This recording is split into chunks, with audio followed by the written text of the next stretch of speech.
People up here in the Northwest are also familiar with a gentleman by the name of Bo Greitz. Mr. Billy Goodman had Bo Greitz on at least twice, maybe 3 times a week. Is that correct, doing his reports?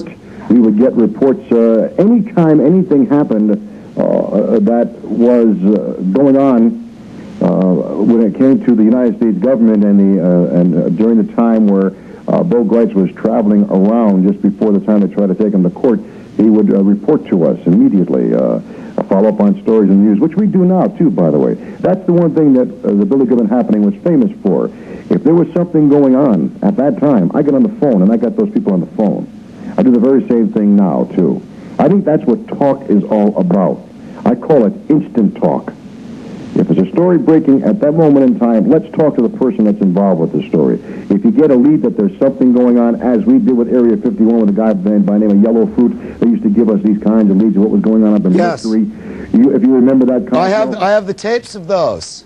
People actually calling, crying the very next night because they heard what was going on, and we were following through on the story.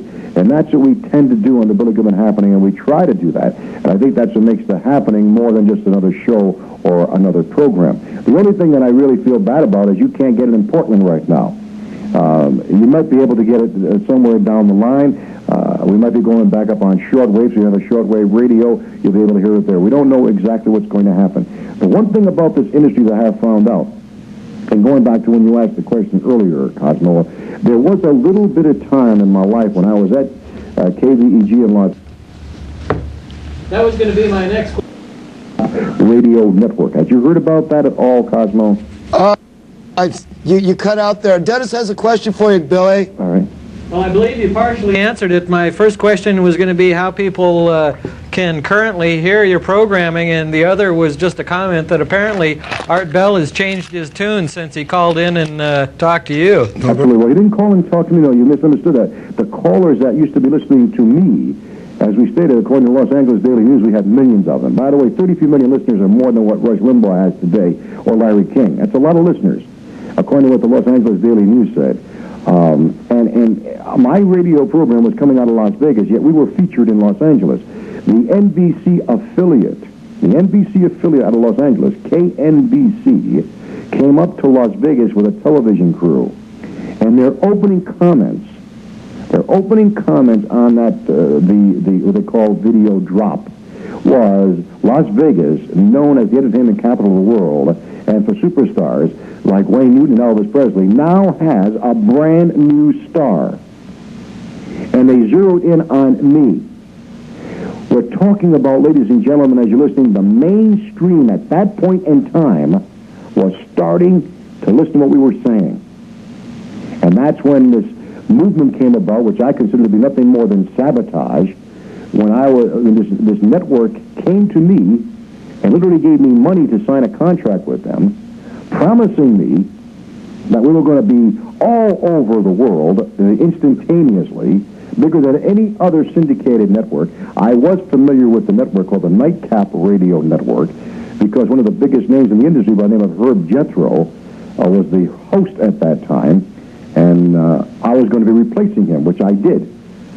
When we finally got to this network situation, it didn't materialize the way it should have.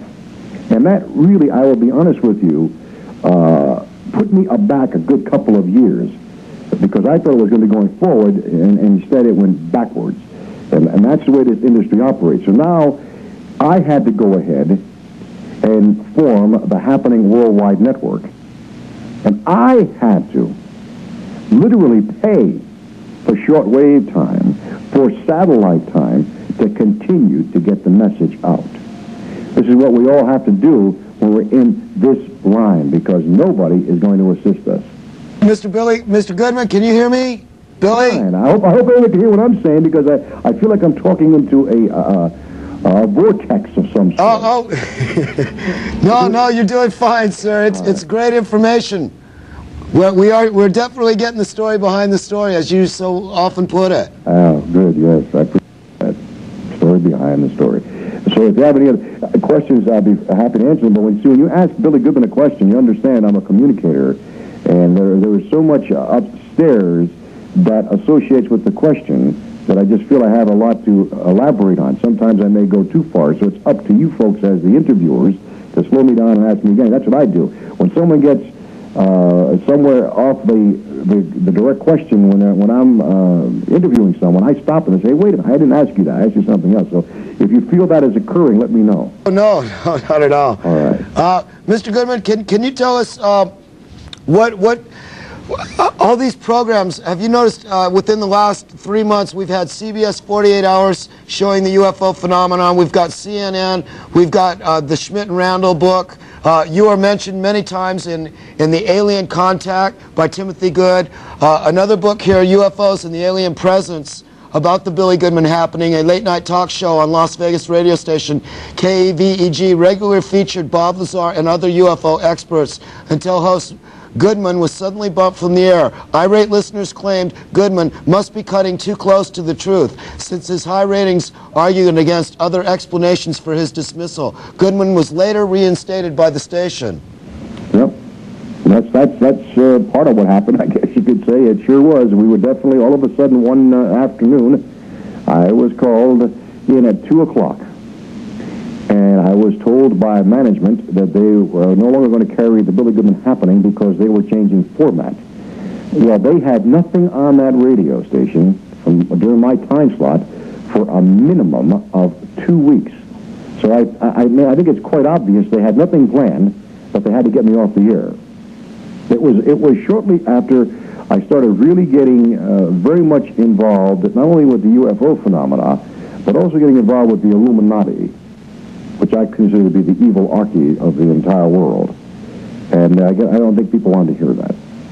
But I still touch on that. You also had a gentleman on the show, a very controversial gentleman on many times by the name of Bill Cooper. Where is his whereabouts today, and what is he up to? Bill Cooper, the last time I heard, is on the same shortwave radio station that I was on, and up on the same satellite that I was on WWCR, it's a 7.435.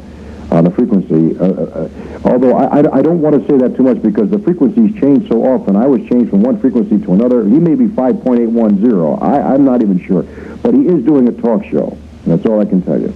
And your talk show airs when? My talk show right now is, like I'm trying not to work too hard, I'll be honest with you. You go through a lot of time, but I'm doing specials. But I would say that the best way to put it is I'm on Tuesday and Wednesday nights, 7 o'clock on KLAV, plus my shows are simulcast and taped and played over TV 19. And we're doing specials. We've got specials coming up on some of the local television stations. Also, all of my video that is videotaped here is sent back to Rhode Island because I have a time slot back there which is mine guaranteed for a year.